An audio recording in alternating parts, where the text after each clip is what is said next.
السلام علیکم ورحمۃ اللہ وبرکاتہ۔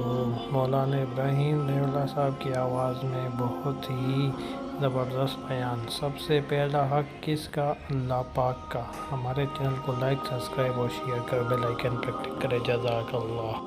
سب سے پہلا حق اللہ کا، کہ اللہ کو اللہ ماننا، جیسے وہ اپنے شان صفات کے ساتھ ہے، اس کا کوئی شریک نہیں ہے، اس کی خدائی میں کوئی شریک نہیں، اس کے تصرفات میں کوئی شریک نہیں، اس کے ارادے میں کوئی شریک نہیں، اس کے فیصلے میں کوئی شریک نہیں، وہ اکیلا ہے، جب چاہے جو چاہے کرے، کوئی پوچھنے والا نہیں۔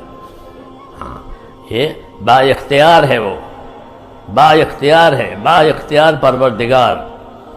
ہاں، یہ اللہ کی شان ہے۔ تو پہلا حق اللہ تعالیٰ کا ہے کہ اللہ تعالیٰ کو ایسا مانا جاوے جیسا کہ انہوں نے اپنے آپ کے بارے میں بتایا ہے۔ تو انبیاء کرام نے اللہ تعالیٰ کا حق بتایا ہے کہ اللہ تعالیٰ کو اللہ مانو، کہ اس کے جیسا کوئی نہیں ہے اور کوئی عبادت کے لائق نہیں ہے۔ اس کا سب سے پہلا حق وہ اللہ تعالیٰ کی عبادت ہے۔ حضرت معاذ بن جبل سے حضور صلی اللہ علیہ وسلم نے پوچھا، معاذ، آپ کو معلوم ہے اللہ تعالیٰ کا کیا حق ہے؟ عرض کیا، مجھے نہیں معلوم۔ فرمایا، اللہ تعالیٰ کا حق یہ ہے کہ اسی کی عبادت کی جائے گی، اس کے ساتھ کسی کو شریک نہیں کیا جائے گا۔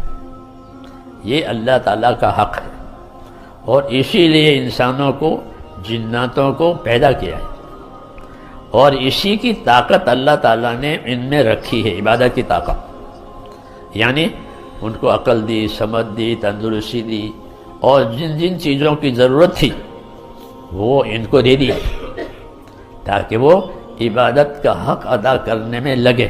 اس لیے کہ اگر ان کو یہ استعداد نہ دی جاتی تو یہ حق کیسے ادا کرتے؟ اس لیے اللہ تبارک و تعالیٰ نے ان کی تربیت فرمائی ہے، ان کو عقل عطا فرمائی، سوجھ عطا فرمائی، نفع نقصان کا شعور عطا فرمایا۔ ہاں، اور اتنا ہی نہیں بلکہ نفع نقصان کے شعور کے ساتھ پھر نبیوں کو بھیجا، وہی ان پر آئی، انہوں نے اگلا راستہ بتایا کہ جتنا تم اپنے عقل سے سمجھتے ہو یہ بھی ٹھیک ہے، آگے بھی ہے۔ آدمی عقل سے وہ بات سمجھے گا جو اس کے سامنے ہے۔ نبیوں نے عقل سے اوپر کی بات بتائی۔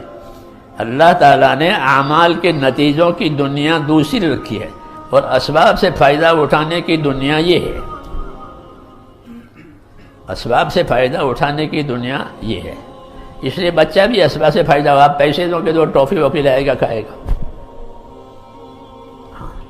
اسباب سے فائدہ اٹھانا جو مشاہدے میں ہے، محسوسات میں ہے، سامنے ہے، اس کو لینا دینا، یہ ہاں، اس سے آگے کی خبر نہیں ہے۔ جتنی ضرورتیں اللہ تعالیٰ نے یہاں پیدا کی ہے، اتنی ہی ضرورتیں، بلکہ اس سے زیادہ ضرورتیں موت کے بعد بھی ہے، لیکن اس کو آدمی سمجھ نہیں سکتا۔ کیوں؟ کہ وہ غیب میں ہے، عقل کام نہیں دے گی، کوئی اوزار، کوئی آلہ اس کو نہیں سمجھا سکتا۔ جیسے آج دور دور کی چیزیں، خبریں، وہ اسی دائرے تک ہے، جو اس دائرے کے باہر ہے وہاں تک یہ اوزار، یہ آلے کام نہیں کریں گے۔ میرے پیارے بھائیوں، بزرگوں، جس طرح ہم نے مولانا ابراہیم رحمہ صاحب کی یہ کارگزاری سنی، بس ہم لوگوں کو یہی یاد رکھنا چاہیے کہ ہم اس دنیا میں مہمان آئے ہوئے ہیں، اور ہمیں اپنے دین کا کام بڑھ چڑھ کر کرنا چاہیے۔ بس ہو سکے بندہ مرکز جایا کرے، 3 دن لگائے، چلہ لگائے، 4 مہینے لگائے، بیرونی ملک لگائے، اور دین کے کام کو ہر حال میں کرنا چاہیے۔ اسی میں ہماری اور آپ لوگوں کی بھلائی ہے۔